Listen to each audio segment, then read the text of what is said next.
Hi everybody, I'm Darren Jeffrey with Vertical Art Dance.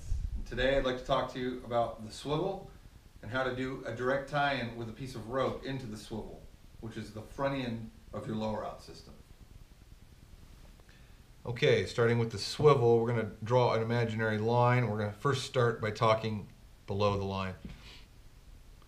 The swivel's hanging. This is a multi-directional link. It can be pulled on in multiple directions. In this case, we're just going to do an inline pull. Assuming the silk is already hooked to the 8, most aerialists choose to use a carabiner for this particular hookup. It's perfectly acceptable. The main thinking is that this is a point that is often opened and closed so that the apparatus can be switched out, the fabric can be switched out. Auto-locking carabiner is nice. We still squeeze check it to make sure that the gate actually closed.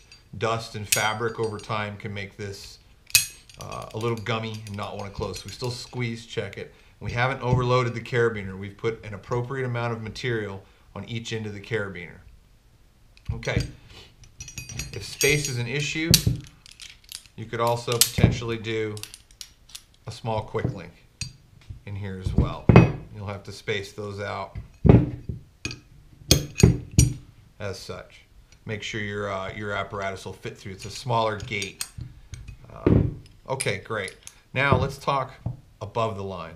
I want to do a direct tie-in to this rope. We use rope when we're building a lower out system. So this is the front end of the lower out system. This is how the rope is attaching to. I could put a carabiner in here and tie to the carabiner, but it's pointless to add this connector when I can just, if I'm going to tie in anyways, I might as well tie directly into the swivel itself. I could use a quick link here as well with the tie-in. Certain circumstances may warrant that, but for the most part, we're just going to tie right in to the swivel. So I'm going to run the rope through the small eyelet and pass it around underneath itself. I'm going to pull out enough tail to tie this knot. And as you practice it, you'll learn to get it measured down to where you only have about the width of your hand as far as the tail left over. Now I'm going to just come over the top of everything, and I'm going to wrap around and head back towards the swivel. 1, come around 2 times. You can go a 3rd time if you'd like. This is just a double overhand on a bite. That's what this is called, double overhand on a bite. You want to take a moment to really get that knot seated and dressed out. There's no daylight. If you seat it properly, you should feel resistance and friction when you're choking it down.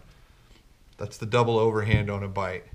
It's the lowest profile, strongest knot you can tie for this setting. There's 5 or 6 other ways to tie this. Again, this is just a low profile way of doing it. Then when you add your silk,